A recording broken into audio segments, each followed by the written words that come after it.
Hello friends, ഇന്ന് നമ്മൾ പരിചയപ്പെടാൻ പോകുന്നത് ഒരു അണ്ടർ വോൾട്ടേജ് റിലേ കുറിച്ചുള്ള ഒരു വീഡിയോ ആണ്. പേര് പോലെ തന്നെ ഇതൊരു പ്രൊട്ടക്റ്റീവ് ഡിവൈസ് ആണ്. നമ്മൾ ഉപയോഗിക്കുന്ന സർക്യൂട്ടിൽ എന്തെങ്കിലും കാരണവശാൽ ഒരു വോൾട്ടേജ് ഫ്ലക്ച്വേഷനോ അല്ലെങ്കിൽ വോൾട്ടേജ് ഡ്രോപ്പോ സംഭവിക്കുമ്പോൾ ഈ റിലേയുടെ സഹായത്താൽ ആ സർക്യൂട്ടിനെ കട്ട് ഓഫ് ചെയ്ത് ആ സർക്യൂട്ടിലുള്ള ലോഡിനെ നമ്മൾ പ്രൊട്ടക്റ്റ് ചെയ്യുന്നു. പൊതുവെ ഇത്തരത്തിലുള്ള റിലേ നമ്മൾ ഇൻഡസ്ട്രിയൽ സെക്ടറിലാണ് കൂടുതലും കാണപ്പെടാറ്. പ്രത്യേകിച്ചും നമ്മളിത് കാണുന്നത് ഇൻഡക്റ്റീവ് ലോഡിന്റെ കൺട്രോൾ പാനലാണ്. അണ്ടർ വോൾട്ടേജ് റിലേ രണ്ട് ടൈപ്പ് ഉണ്ട്, സിംഗിൾ ഫേസും ഉണ്ട്, 3 ഫേസും ഉണ്ട്. സിംഗിൾ ഫേസ് ആണെങ്കിൽ 230 വോൾട്ടും 3 ഫേസ് ആണെങ്കിൽ 440 വോൾട്ടും ആണ് റെഫറൻസ് വോൾട്ടേജ് ആയിട്ട് നമ്മൾ എടുക്കുന്നത്. ഈ വീഡിയോയിൽ ഞാൻ ഒരു ഇൻഡക്റ്റീവ് ലോഡ് ഒരു അണ്ടർ വോൾട്ടേജ് റിലേ ഉപയോഗിച്ച് എങ്ങനെ കൺട്രോൾ ചെയ്യുമെന്ന് ഞാൻ ഡ്രോയിങ്ങിലൂടെ വിശദീകരിക്കുന്നുണ്ട്. നിങ്ങൾക്ക് ഈ വീഡിയോ ഇഷ്ടപ്പെടുവാണെങ്കിൽ എൻ്റെ ചാനൽ ലൈക്ക് ചെയ്യുകയും സബ്സ്ക്രൈബ് ചെയ്യുകയും ചെയ്യണം. ഇതുപോലുള്ള വെറൈറ്റി വീഡിയോയുമായിട്ട് ഞാൻ വീണ്ടും വരുന്നതാണ്. Stay watch. നമ്മളിവിടെ ഉപയോഗിക്കുന്നത് ഒരു 3 ഫേസിൻ്റെ അണ്ടർ വോൾട്ടേജ് റിലേ ആണ്. അണ്ടർ വോൾട്ടേജ് റിലേ സിംഗിൾ ഫേസും കിട്ടും, 3 ഫേസും ഉണ്ട്. അത് നമ്മുടെ ഉപയോഗം അനുസരിച്ചാണ് നമ്മൾ സെലക്ട് ചെയ്യുന്നത്. ഈ 3 ഫേസ് അണ്ടർ വോൾട്ടേജ് റിലേയിൽ നമ്മുടെ കോയിൽ വോൾട്ടേജ്, ഈ റിലേക്ക് ഒരു കോയിൽ വോൾട്ടേജ് ഉണ്ട്. ഈ കോയിൽ വോൾട്ടേജ് ആയിട്ട് എടുത്തിരിക്കുന്നത് 3 ഫേസ് സപ്ലൈ തന്നെയാണ്. ഈ കോയിൽ വോൾട്ടേജ് അനുസരിച്ചായിരിക്കും ഈ റിലേ ആക്ടിവേറ്റ് ചെയ്യുന്നത്. ഈ കോയിൽ വോൾട്ടേജ് റിലേ തന്നെയാണ് ഇതിൻ്റെ റെഫറൻസ് വോൾട്ടേജ് ആയിട്ടും എടുത്തിരിക്കുന്നത്.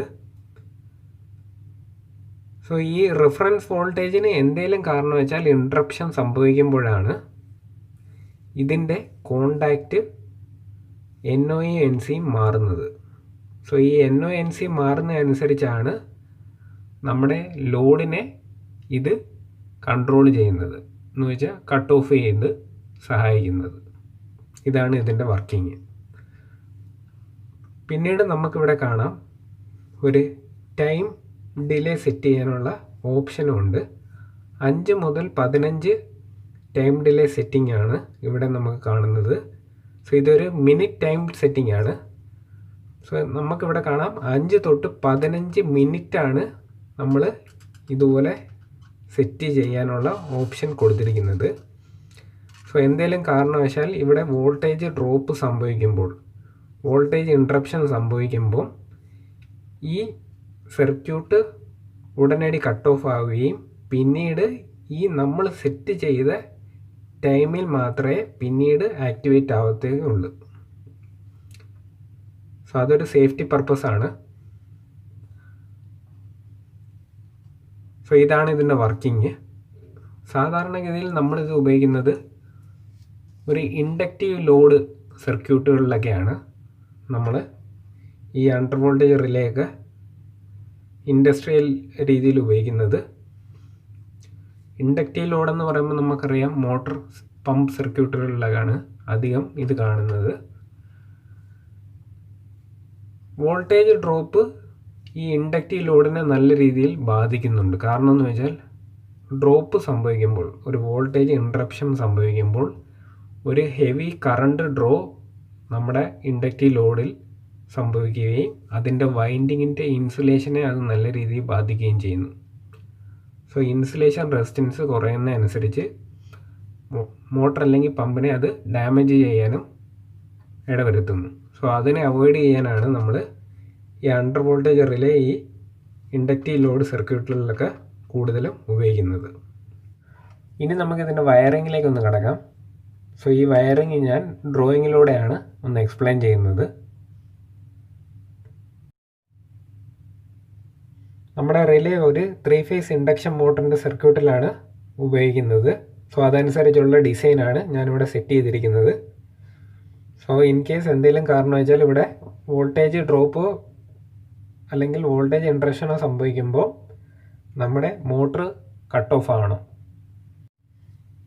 നമ്മുടെ മോട്ടറിൻ്റെ സപ്ലൈ ഒരു ELCB കോണ്ടാക്ടർ വഴിയാണ് മോട്ടറിന് കിട്ടിക്കൊണ്ടിരിക്കുന്നത്. ഈ കോണ്ടാക്ടറിനെ നമ്മൾ നമ്മുടെ അണ്ടർ വോൾട്ടേജ് റിലേ വഴിയാണ് കൺട്രോൾ ചെയ്യുന്നത്. നമ്മുടെ അണ്ടർ വോൾട്ടേജിൻ്റെ റെഫറൻസ് വോൾട്ടേജും നമ്മൾ സെയിം വോൾട്ടേജ് ആണ് എടുത്തിരിക്കുന്നത്. സെയിം ഈ ഇൻപുട്ട് സപ്ലൈ ആണ് എടുത്തിരിക്കുന്നത്. ELCBക്ക് മുന്നേ ആയിട്ടാണ് നമ്മൾ അതിൻ്റെ ഇൻപുട്ട് സപ്ലൈ ജമ്പ് ചെയ്ത് എടുത്തിരിക്കുന്നത് RYB ന്യൂട്രൽ. അത് നമ്മളെ റിലേയുടെ ഈ മുകളിലായിട്ടാണ് കൊടുക്കുന്നത്. RYB ന്യൂട്രൽ ഈ മുകളിൽ 4 പോർഷനിലാണ് കൊടുക്കുന്നത്. ഇവിടെ എഴുതിയിട്ടുണ്ട് RYB ന്യൂട്രൽ കൊടുക്കുന്ന സ്ഥലം. അപ്പോൾ നമ്മുടെ റിലേക്ക് വോൾട്ടേജ് കിട്ടുകയും നമ്മുടെ റിലേ ആക്ടിവേറ്റ് ആവുകയും ചെയ്യുന്നു.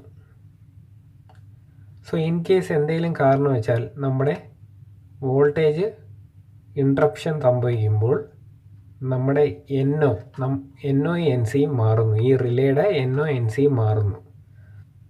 ഇവിടെ ഞാൻ നമ്മുടെ കോയിൽ വോൾട്ടേജ്, ഈ മോട്ടറിൻ്റെ കോണ്ടാക്ടറിൻ്റെ കോയിൽ വോൾട്ടേജ് എടുത്തിരിക്കുന്നത് ഈ റിലേയുടെ NC വഴിയാണ്. അതാണ് നമുക്കിവിടെ കാണാം. 16 ആണ് NC ആയിട്ട് ഇവിടെ കാണുന്നത്. സോ ഈ 16ൻ്റെ ഔട്ടാണ് നമ്മുടെ ഈ കോണ്ടാക്ടറിൻ്റെ കോയിൽ വോൾട്ടേജ് കിട്ടുന്നത്. സോ അതനുസരിച്ച് സപ്ലൈ ഇങ്ങനെ കിട്ടിക്കൊണ്ടിരിക്കുകയാണ്. ഈ കോണ്ടാക്ടർ ക്യാച്ച് ആവുകയും ഈ 3 ഫേസ് സപ്ലൈ ഈ മോട്ടറിന് കിട്ടിക്കൊണ്ടിരിക്കുകയും ചെയ്യുകയാണ്. പെട്ടെന്നൊരു വോൾട്ടേജ് ഡ്രോപ്പ് സംഭവിക്കുകയാണെങ്കിൽ ഇവിടെ നിലവിലുള്ള NC അങ്ങ് പെട്ടെന്ന് NO ആവും. NO ആവുമ്പോൾ ഈ കോയിൽ വോൾട്ടേജ്, ഈ കോണ്ടാക്ടറിൻ്റെ കോയിൽ വോൾട്ടേജ് അങ്ങ് പെട്ടെന്ന് ഓഫ് ആവുകയും ഈ കോണ്ടാക്ടർ സ്വിച്ചിങ് നിർത്തുകയും ചെയ്യുന്നു. അത് കാരണം നമ്മുടെ സപ്ലൈ കട്ട് ഓഫ് ആവുന്നു. ഇതാണ് ഇതിൻ്റെ വർക്കിംഗ്. പിന്നെ ഒരു NOയും കൂടി ഓപ്ഷൻ ഉണ്ടല്ലോ. സോ ഈ NO ഞാനൊരു ഇൻഡിക്കേറ്റർ, ഒരു 230യുടെ ഇൻഡിക്കേറ്ററായിട്ട് എടുത്തിരിക്കുന്നു. ഇപ്പം ഈ റിലേ ആക്ടിവേറ്റ് ആവുന്ന സമയത്ത് ഒരു ഇൻഡിക്കേറ്ററും കൂടി കത്തുന്നതായിട്ട് എടുത്തിരിക്കുന്നു. അത് നമ്മുടെ ഇഷ്ടമാണ്. നമ്മുടെ ഡിസൈൻ അനുസരിച്ച് നമുക്കത് വേണമെങ്കിൽ വേറെ രീതിക്കും ചെയ്യാം. സോ ഇപ്പം നിങ്ങൾ ചോദിക്കും എപ്പോഴും അപ്പം ഈ മോട്ടർ വർക്ക് ചെയ്തുകൊണ്ടിരിക്കുകയാണോ എന്ന് ചോദിക്കും. അതല്ല, ഞാനിപ്പോൾ ജസ്റ്റ് കാണിക്കാനായിട്ടാണ് എടുത്തിരിക്കുന്നത്. ഇപ്പം ഇതിൻ്റെ സപ്ലൈ നമുക്ക് വേണമെങ്കിൽ വേറെ രീതിയിൽ കൺട്രോൾ ചെയ്ത് നമ്മുടെ മോട്ടറിൻ്റെ ഡിമാൻഡ് അനുസരിച്ച് എങ്ങനെയാണ്, ഇപ്പോൾ ഒരു ഫ്ലോട്ട് അനുസരിച്ചാണ് ഈ മോട്ടർ വർക്ക് ചെയ്യേണ്ടത്, അല്ലെങ്കിൽ ഒരു ടൈമർ അനുസരിച്ചാണെങ്കിൽ അതനുസരിച്ച് വേറെ നമ്മളൊരു കൺട്രോൾ വയറിങ് സെറ്റ് ചെയ്തിട്ട് ഇതിനെ പ്രവർത്തിപ്പിക്കാം. സോ ഞാനൊരു ഉദാഹരണത്തിനാണ് ഞാൻ എടുത്തിരിക്കുന്നത്. സോ ഇതാണ് ഇതിൻ്റെ പ്രവർത്തനം. സോ നിങ്ങൾക്ക് ഈ വീഡിയോ ഇഷ്ടപ്പെട്ടെങ്കിൽ എൻ്റെ ചാനൽ ലൈക്ക് ചെയ്യുകയും സബ്സ്ക്രൈബ് ചെയ്യുകയും ചെയ്യണം. ഇതുപോലുള്ള വെറൈറ്റി വീഡിയോയുമായിട്ട് ഞാൻ വീണ്ടും വരുന്നതാണ്. So stay safe. Good bye.